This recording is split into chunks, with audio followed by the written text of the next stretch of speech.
Chapter 3. Sentence Formation.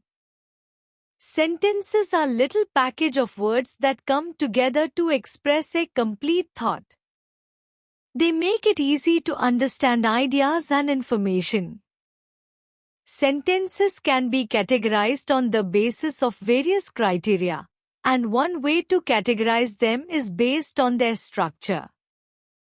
There are 4 sentence structures. Let's get to know about them. वाक्य शब्दों के छोटे package होते हैं जो एक पूरा विचार व्यक्त करने के लिए एक साथ आते हैं। ये विचारों और जानकारी को समझने में आसानी प्रदान करते हैं। वाक्यों को विभिन्न मानदंडों के आधार पर श्रेणीबद्ध किया जा सकता है और इन्हें श्रेणीबद्ध करने का एक तरीका उनकी संरचना पर आधारित है। वाक्य की 4 संरचनाएं होती हैं। आइए हम इनके बारे में जानते हैं। इस पैराग्राफ में बताया गया है कि वाक्य शब्दों का एक समूह होते हैं जो एक पूरा विचार व्यक्त करते हैं। वाक्य विचारों और जानकारी को स्पष्ट रूप से समझने में मदद करते हैं। वाक्यों को विभिन्न श्रेणियों में बांटा जा सकता है और एक तरीका उनकी संरचना के आधार पर श्रेणीबद्ध करना है। इस पैराग्राफ में वाक्य की 4 मुख्य संरचनाओं के बारे में बात की जा रही है। Simple sentence. A sentence having a single clause with finite verb is called a simple sentence. However, these sentences may have 2 subjects. एक वाक्य जिसमें केवल एक उपवाक्य और निश्चित क्रिया हो, उसे साधारण वाक्य कहा जाता है। हालांकि इन वाक्यों में 2 विषय भी हो सकते हैं। यह पैराग्राफ यह बताता है कि एक साधारण वाक्य वह वाक्य होता है जिसमें केवल एक उपवाक्य और एक निश्चित क्रिया होती है। साधारण वाक्य में एक से अधिक विषय हो सकते हैं, लेकिन इसमें केवल एक उपवाक्य होता है जो पूरी जानकारी देता है। Examples. उदाहरण: The earth goes round the sun. वे पृथ्वी सूर्य के चारों ओर घूमती है। Simi and Sumit did not go to the party. Simi और सुमित पार्टी में नहीं गए। Sony and Ria ate too much in the lunch. Sonia और रिया ने दोपहर के भोजन में बहुत खाया। Computers are important in the modern world. Computer आधुनिक दुनिया में महत्वपूर्ण हैं। इन उदाहरणों में साधारण वाक्यों का प्रयोग किया गया है। इनमें केवल एक उपवाक्य और एक निश्चित क्रिया है और कुछ वाक्यों में 2 विषय हैं, जैसे सिमी और सुमित और सोनिया और रिया। Compound sentence. A sentence that has 2 independent clauses is called a compound sentence. An independent clause is a part of a sentence that can stand alone as it contains a subject and a verb and expresses a complete thought. एक वाक्य जिसमें 2 स्वतंत्र उपवाक्य होते हैं, उसे संयुक्त वाक्य कहा जाता है। एक स्वतंत्र उपवाक्य वह वाक्यांश है जो अपने आप खड़ा हो सकता है क्योंकि इसमें एक विषय और एक क्रिया होती है और यह एक पूर्ण विचार व्यक्त करता है। यह पैराग्राफ यह बताता है कि संयुक्त वाक्य वह वाक्य होते हैं जिसमें 2 स्वतंत्र उपवाक्य होते हैं। स्वतंत्र उपवाक्य वह होते हैं जो अपना पूर्ण अर्थ व्यक्त करते हैं और किसी अन्य उपवाक्य पर निर्भर नहीं होते। ऐसे उपवाक्य में हमेशा एक विषय और क्रिया होती है। Basically, a compound sentence contains 2 simple sentences and these independent clauses are joined by coordinating conjunction for, and, nor, but, or, yet, so, in short fanboys. मूल रूप से एक संयुक्त वाक्य में 2 सरल वाक्य होते हैं और इन स्वतंत्र उपवाक्य को समन्वय समुच्चय बोधक for, and, nor, but, or, yet, so द्वारा जोड़ा जाता है, जिसे संक्षेप में फैनबॉयज कहा जाता है। यह पैराग्राफ यह बताता है कि संयुक्त वाक्य दो सरल वाक्यों से मिलकर बनता है और इन वाक्यों को समन्वय समुच्चय बोधक जैसे कि फॉर, एंड, नो, बट और येट, सो द्वारा जोड़ा जाता है। फैनबॉयज का उपयोग इन समुच्चय बोधकों को याद रखने के लिए किया जाता है। एग्जाम्पल्स। उदाहरण, Sia can be rude at some time but she is a nice girl. Siya कभी कभी रुखी हो सकती है, लेकिन वह एक अच्छी लड़की है। I kicked the ball and it hit the glass window. मैंने गेंद को किक मारी और वह कांच की खिड़की से टकराई।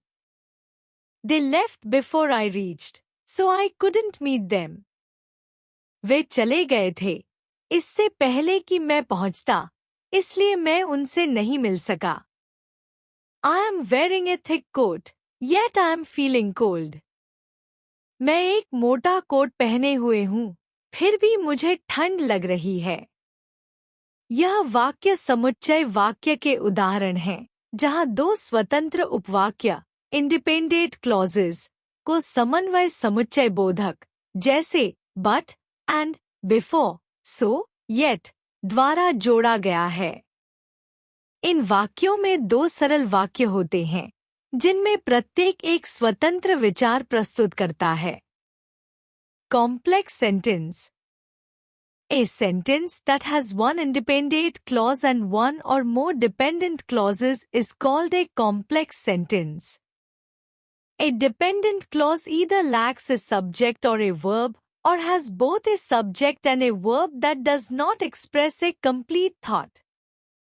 एक वाक्य जिसमें एक स्वतंत्र उपवाक्य और एक या अधिक आश्रित उपवाक्य होते हैं, उसे जटिल वाक्य कहा जाता है।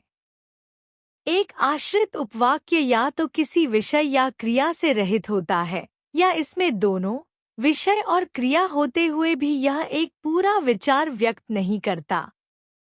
यह वाक्य यह बताता है कि जटिल वाक्य में एक स्वतंत्र उपवाक्य और एक या अधिक आश्रित उपवाक्य होते हैं। आश्रित उपवाक्य ऐसा उपवाक्य है जो पूरा विचार व्यक्त नहीं करता और इसे स्वतंत्र रूप से नहीं समझा जा सकता। The clauses in complex sentence are joined by subordinating conjunctions as, because, since, after, although, when, or relative pronouns who, that, which. जटिल वाक्य में उपवाक्यों को समर्पक समुच्चय बोधक जैसे कि, क्योंकि, जब, बाद में, हालांकि, जब या सापेक्ष सर्वनाम जो, कि, जो द्वारा जोड़ा जाता है। यह वाक्य यह बताता है कि जटिल वाक्य में उपवाक्य एक दूसरे से जुड़ने के लिए समर्पक समुच्चय बोध को जैसे क्योंकि, जब, हालांकि या सापेक्ष सर्वनाम जैसे जो, कि का उपयोग किया जाता है। इन शब्दों की मदद से उपवाक्य एक दूसरे से जुड़े रहते हैं। एग्जाम्पल्स। उदाहरण, He left in a hurry after he got a phone call. वह जल्दी में निकल गया जब उसे फोन आया। I went to bed tired as soon as the guests left. मैं थका हुआ बिस्तर पर गया जैसे ही मेहमान चले गए। The big dog barked whenever I knocked at the door. बड़ा कुत्ता भौंका जब भी मैंने दरवाजे पर दस्तक दी। I love roast potatoes, although my mum prefers them mashed. मुझे तले हुए आलू बहुत पसंद हैं, हालांकि मेरी माँ उन्हें मैश करना पसंद करती हैं। यह वाक्य यह दिखाते हैं कि जटिल वाक्य में एक स्वतंत्र उपवाक्य और एक निर्भर उपवाक्य होते हैं। उदाहरणों में समर्पक समुच्चय बोधक जैसे after, as soon as, whenever और although का उपयोग किया गया है ताकि वाक्य को जोड़ने के लिए उपवाक्य जुड़े रहें और पूरी जानकारी दी जा सके। Compound complex sentence. A sentence with two or more independent clauses and at least one dependent clause is called a compound complex sentence. एक वाक्य जिसमें दो या दो से अधिक स्वतंत्र उपवाक्य और कम से कम एक निर्भर उपवाक्य होता है, उसे समुच्चय जटिल वाक्य कहा जाता है। यह वाक्य यह स्पष्ट करता है कि समुच्चय जटिल वाक्य में दो या दो से अधिक स्वतंत्र उपवाक्य होते हैं और इनमें से कम एक उपवाक्य निर्भर होता है, जो पूरा विचार व्यक्त करने के लिए स्वतंत्र उपवाक्य पर निर्भर करता है। Examples. उदाहरण: I ate a lot when I got home, but I was still hungry. मैंने घर पहुंचते ही बहुत खाया, लेकिन मैं फिर भी भूखा था। Subham didn't come because he was ill, so Shubhi was not happy. Shubham नहीं आया क्योंकि वह बीमार था, इसलिए शुभी खुश नहीं थी। He left in a hurry after he got a phone call, but he came back 5 minutes later. वह जल्दी में निकल गया जब उसे फोन आया, लेकिन वह 5 मिनट बाद वापस आया। After the match, the players joined their other teammates for lunch and went to the movies. Match के बाद खिलाड़ियों ने अपने अन्य साथियों के साथ लंच किया और फिर मूवी देखने गए। यह वाक्य यह दर्शाते हैं कि एक समुच्चय जटिल वाक्य में दो या दो से अधिक स्वतंत्र उपवाक्य होते हैं और कम से कम एक निर्भर उपवाक्य होता है। उदाहरणों में बट, बिकॉज, आफ्टर और एंड जैसे समुच्चय बोधक वाक्य के हिस्सों को जोड़ने के लिए इस्तेमाल किए गए हैं, जिससे वाक्य में पूरी जानकारी और विचार एक साथ प्रस्तुत होते हैं। निष्कर्ष: वाक्य निर्माण वाक्य विचारों और जानकारी को व्यक्त करने के लिए शब्दों के संयोजन के रूप में होते हैं।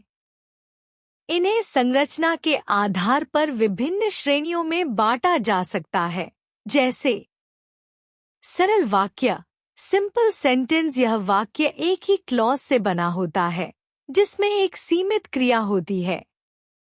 इसमें केवल एक मुख्य विचार होता है। उदाहरण: वे सूरज के चारों ओर घूमते हैं। संयोजित वाक्य, कंपाउंड सेंटेंस। यह दो स्वतंत्र क्लॉज से बना होता है, जो एक संयोजन शब्द जैसे और, लेकिन, इसलिए द्वारा जुड़ते हैं। उदाहरण: सिया कभी कभी रुई हो सकती है, लेकिन वह एक अच्छी लड़की है। जटिल वाक्य, कॉम्प्लेक्स सेंटेंस। इसमें एक स्वतंत्र क्लॉज और एक या एक से अधिक अधीनस्थ क्लॉज होते हैं, जो एक अन्य वाक्यांश के द्वारा जुड़ते हैं। उदाहरण: वह हड़बड़ी में निकला क्योंकि उसे फोन कॉल आया था। संयोजित जटिल वाक्य, कंपाउंड कॉम्प्लेक्स सेंटेंसेस में दो या दो से अधिक स्वतंत्र क्लॉज और कम से कम एक अधीनस्थ क्लॉज होता है। उदाहरण: मैंने घर लौटते समय बहुत खाया, लेकिन मैं अभी भी भूखा था। यह वाक्य निर्माण के विभिन्न प्रकार हैं, जो भाषा में विचारों को प्रभावी ढंग से व्यक्त करने के लिए उपयोग किए जाते हैं।